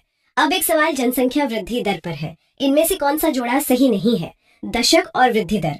1971-81 24.66%, 1981 91 23.87%, 1991 2001 21.54% और 2001-2011 19.05%। इसमें जो जोड़ा सुमेलित नहीं है वो आखिरी वाला है, 2001 से 2011 वाला। अच्छा, तो वो गलत क्यों है? क्योंकि 2001 से 2011 के दशक में भारत की जनसंख्या वृद्धि दर 19.05% नहीं बल्कि 17.7% थी। 17.7%। हाँ, और एक दिलचस्प बात यह है कि भारत में सबसे ज्यादा दशकीय वृद्धि दर 1961-71 के दशक में दर्ज की गई थी, जो 24.80% थी। उसके बाद से ये लगातार घट रही है। अब एक सवाल गरीबी पर। विश्व बैंक की रिपोर्ट के अनुसार भारत में 50% से ज्यादा गरीब किन 4 राज्यों में रहते हैं? इसके विकल्प थोड़े लंबे हैं, पर जो सही जवाब है वो है बिहार, उत्तर प्रदेश, मध्य प्रदेश और उड़ीसा। बिहार, यूपी, एमपी और उड़ीसा। जी, इन राज्यों को अक्सर बीमारू राज्यों के समूह में गिना जाता था, जिसमें राजस्थान भी शामिल था। ये ऐतिहासिक रूप से सामाजिक आर्थिक मामलों में पीछे रहे हैं। चलिए अगला सवाल। भारत में जनसंख्या के हिसाब से तीसरा और क्षेत्रफल में 13वां राज्य कौन सा है? महाराष्ट्र, मध्य प्रदेश, कर्नाटक या बिहार? इसका सही उत्तर है बिहार। बिहार। हाँ, 2011 की जनगणना के अनुसार जनसंख्या में पहले नंबर पर उत्तर प्रदेश, दूसरे पर महाराष्ट्र और तीसरे पर बिहार था। और क्षेत्रफल के हिसाब से भारत का सबसे बड़ा राज्य तो राजस्थान है। ठीक है, अगला सवाल फिर से मिलियन प्लस शहरों पर है। 2011 की जनगणना के अनुसार भारत में ऐसे कितने शहर थे? 29, 35, 39 या 53? इसका जवाब हम पहले भी दे चुके हैं। सही उत्तर है 53। 53। जी, और सोचिए 1901 में सिर्फ एक ऐसा शहर था, कलकत्ता। 2001 में ये संख्या 35 हुई और 10 साल में ही बढ़कर 53 हो गई। ये बहुत तेज शहरीकरण दिखाता है। अब एक और सवाल जनसंख्या घनत्व पर। भारत में अधिकतम और न्यूनतम जनसंख्या घनत्व वाले प्रदेश कौन कौन से हैं? तो अधिकतम घनत्व वाला राज्य है बिहार और न्यूनतम वाला है अरुणाचल प्रदेश। बिहार और अरुणाचल प्रदेश। हाँ, बिहार का घनत्व 1106 व्यक्ति प्रति वर्ग किलोमीटर है और अरुणाचल का सिर्फ 17। अगर केंद्र शासित प्रदेशों को भी शामिल कर लें तो दिल्ली का घनत्व सबसे ज्यादा है, 11,320। 11,000 से भी ज्यादा, बाप रे। अच्छा, जनगणना के हिसाब से 50,000 से 99,999 तक की जनसंख्या वाले शहरी क्षेत्र को क्या कहते हैं? इन्हें कहते हैं श्रेणी 2 शहर या क्लास 2 सिटी। श्रेणी 2 शहर। जी, जनगणना में शहरों को जनसंख्या के आधार पर 6 श्रेणियों में बांटा जाता है। 1 लाख से ज्यादा वाले श्रेणी आई में आते हैं। ठीक है, अब एक आसान सवाल। भारत में सबसे योजनाबद्ध बसा शहर कौन सा है? कोयम्बटूर, नई दिल्ली, चंडीगढ़ या सेलम? इसका जवाब तो ज्यादातर लोगों को पता होगा, ये है चंडीगढ़। चंडीगढ़। जी, इसका डिजाइन फ्रांसीसी वास्तुकार ले कॉर्बुजिए ने तैयार किया था और ये शहर अपनी वास्तुकला और हरियाली के लिए बहुत मशहूर है। अब एक सवाल। भारत में जनसंख्या घनत्व के ट्रेंड पर क्या ये निरंतर बढ़ा है, लगभग स्थिर रहा है, कुछ कम हुआ है या पहले बढ़ा और फिर घटा है? इसका सही उत्तर है ये निरंतर बढ़ा है। लगातार बढ़ा ही है। हाँ, लगातार। देखिए, 1951 में भारत का जनसंख्या घनत्व सिर्फ 117 था, 2001 में 325 हुआ और 2011 में बढ़कर 382 हो गया। मतलब जमीन पर आबादी का दबाव लगातार बढ़ रहा है। अगला प्रश्न है कि भारत में नगरीय जनसंख्या की सर्वाधिक दशकीय वृद्धि किस दशक में पाई गई? 1961-71 में, 1971-81 में, 1981-91 में या 1991-2001 में? इसका जवाब है 1971-81 के दशक में। 1971 से 81 के बीच। जी, इस दशक में शहरी जनसंख्या में 46.14% की जबरदस्त वृद्धि दर्ज की गई थी। और इसकी वजह क्या थी? इसकी मुख्य वजह थी औद्योगिकीकरण और गांवों से शहरों की तरफ पलायन। अच्छा, और नगरीकरण से समाज पर क्या असर पड़ता है? जन्म दर और मृत्यु दर दोनों घटी है या सिर्फ जन्म दर घटी है या दोनों बढ़ी है? इसका सही जवाब है जन्म दर और मृत्यु दर दोनों घटी है। दोनों घटी है। हाँ, शहरों में बेहतर स्वास्थ्य सुविधाओं से मृत्यु दर घटती है और शिक्षा व जागरूकता बढ़ने से लोग छोटे परिवार अपनाते हैं, जिससे जन्म दर भी घटती है। इसे जनसांख्यिकीय संक्रमण भी कहते हैं। अब जनजातीय जनसंख्या पर आते हैं। भारतीय राज्यों में सबसे ज्यादा जनजातीय जनसंख्या कहाँ है? असम त्रिपुरा में, केरल तमिलनाडु में, मध्य प्रदेश छत्तीसगढ़ में या उत्तर प्रदेश उत्तराखंड में? इसका उत्तर है मध्य प्रदेश एवं छत्तीसगढ़ में। मध्य प्रदेश और छत्तीसगढ़। जी, अगर कुल संख्या की बात करें तो सबसे ज्यादा जनजातीय आबादी मध्य प्रदेश में है, लेकिन अगर जनसंख्या के प्रतिशत के हिसाब से देखें तो लक्षद्वीप और मिजोरम सबसे आगे हैं। ठीक है, अगला सवाल थोड़ा जटिल है। इन राज्यों को नगरीकरण के हिसाब से घटते हुए क्रम में लगाना है। पश्चिम बंगाल, तमिलनाडु, महाराष्ट्र, गुजरात। तो इसका सही क्रम होगा सबसे पहले तमिलनाडु, फिर महाराष्ट्र, फिर गुजरात और आखिर में पश्चिम बंगाल। तमिलनाडु सबसे पहले, गोवा के बाद। बड़े राज्यों में हाँ, 2011 में तमिलनाडु का नगरीकरण प्रतिशत लगभग 48.4% था, जबकि महाराष्ट्र का 45.2% और गुजरात का 42.6% था। चलिए अब वापस राष्ट्रीय जनसंख्या नीति पर। हमने बात की थी कि जनसंख्या स्थिरता का लक्ष्य 2045 से बढ़ा दिया गया है, तो इसे बढ़ाकर कितना किया गया है? 2055, 2060, 2065 या 2070? जैसा हमने पहले बताया था, ये लक्ष्य बढ़ाकर 2070 कर दिया गया है। 2070। जी, और इसका मुख्य कारण कुछ राज्यों में धीमी प्रगति और टोटल फर्टिलिटी रेट का अपेक्षित गति से कम न होना है। अच्छा, भारत में नगरीय केंद्रों को कितनी श्रेणियों में वर्गीकृत किया गया है? 4, 7, 5 या 6? इसका सही उत्तर है 6। 6 श्रेणियों में। जी, जनसंख्या के आकार के आधार पर श्रेणी आई से लेकर श्रेणी वी तक। ठीक है, अब एक बहुत ही दिलचस्प सवाल। इनमें से कौन सा राज्य है जहां अनुसूचित श्रेणी में कोई भी जनजातीय आबादी नहीं रखी गई है? केरल, पंजाब, अरुणाचल प्रदेश या पश्चिम बंगाल? इसका उत्तर है पंजाब। पंजाब। हाँ, पंजाब। सिर्फ पंजाब ही नहीं बल्कि हरियाणा, चंडीगढ़, दिल्ली और पुडुचेरी में भी कोई अधिसूचित अनुसूचित जनजाति नहीं है। ये तो काफी रोचक जानकारी है। अच्छा, वर्तमान में भारत की जनसंख्या वृद्धि किस दौर से गुजर रही है? स्थिर जनसंख्या, सतत वृद्धि, तीव्र उच्च विकास या निश्चित रूप से गिरने की प्रवृत्ति के साथ उच्च वृद्धि दर? इसका सही उत्तर है निश्चित रूप से गिरने की प्रवृत्ति के साथ उच्च वृद्धि दर। इसका क्या मतलब हुआ? इसका मतलब ये है कि हमारी जनसंख्या अभी भी बढ़ रही है, लेकिन उसके बढ़ने की जो रफ्तार है, जो प्रतिशत है, वो घट रहा है। ये जनसांख्यिकीय संक्रमण मॉडल का तीसरा चरण है। अगला सवाल। 2011 की जनगणना के अनुसार भारत में नगरीय जनसंख्या का प्रतिशत कितना है?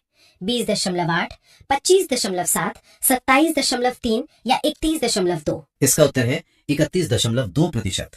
31.2%। जी, 2001 में ये 27.8% था।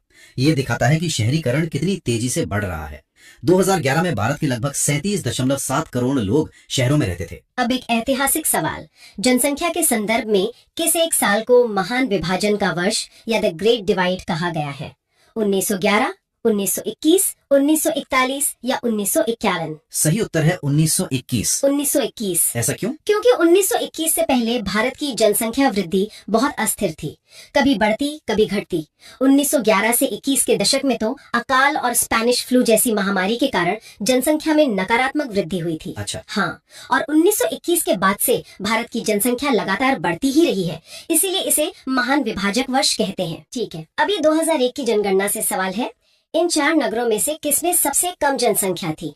कानपुर, लखनऊ, आगरा या वाराणसी? इसका उत्तर है वाराणसी। वाराणसी। जी। 2001 में इन चारों में वाराणसी की जनसंख्या सबसे कम थी और 2011 में भी यही स्थिति थी। अगला सवाल फिर से क्रम में लगाने वाला है। 2011 की जनगणना के आधार पर इन राज्यों और संघीय क्षेत्रों को उनकी जनसंख्या के घटते क्रम में लगाइए। पुडुचेरी, चंडीगढ़, मिजोरम, सिक्किम। तो इसका सही अवरोही क्रम होगा पुडुचेरी, फिर चंडीगढ़, फिर मिजोरम और सबसे अंत में सिक्किम। पुडुचेरी, चंडीगढ़, मिजोरम, सिक्किम। जी।